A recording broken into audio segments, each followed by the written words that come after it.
আপনার চেহারায় দাড়ি নাই কেন? আপনার প্যান্টটা টাকনোর নিচে কেন? কেন আপনি নবী সাল্লাল্লাহু আলাইহি ওয়াসাল্লামের জীবনী সারা জীবনও একবার পড়ে দেখতে পারলেন না?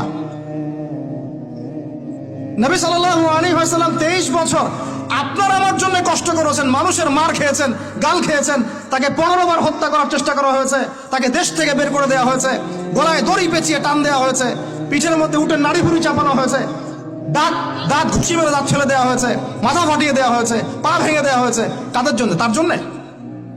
তা আপনি আমি কেন তার জীবনী পড়ে দেখলাম না কখনো?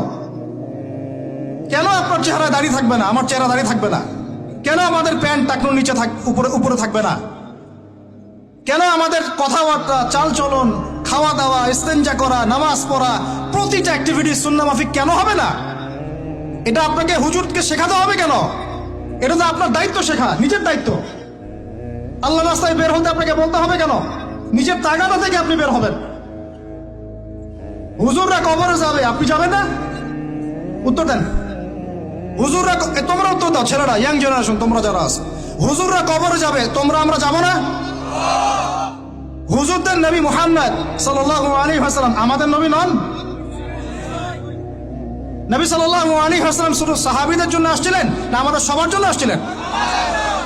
নবী সাল্লাল্লাহু আলাইহি ওয়াসাল্লাম সারা জীবনে যে কষ্টগুলো স্বীকার করেছেন তা নিজের জন্য না আমাদের জন্য?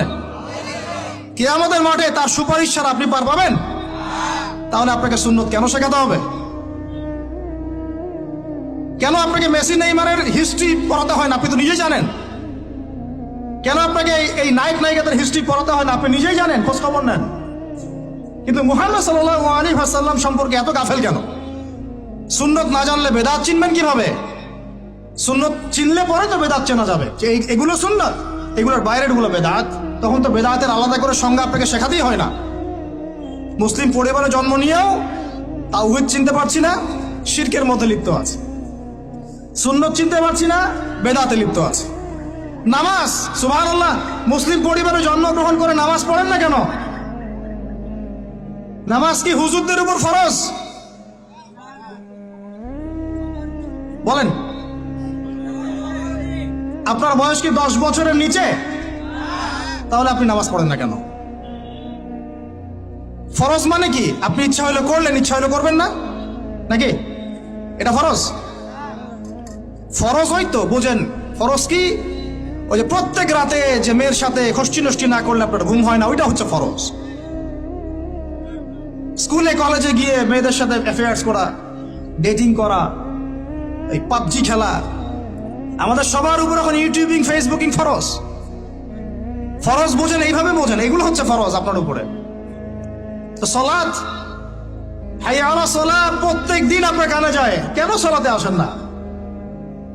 হাইয়া আলাল ফালাহ আপনার আমার কানে যায়, কেন সালাতে আসেন না? কখন সালাতে আসবেন? ছোট ভাইরা কখন সালাতে আসবেন? যখন আপনার বয়স হবে 50, ওই সময় এসে প্রথম কাতারে চেয়ার নিয়ে দৌড়াদৌড়ি করবেন।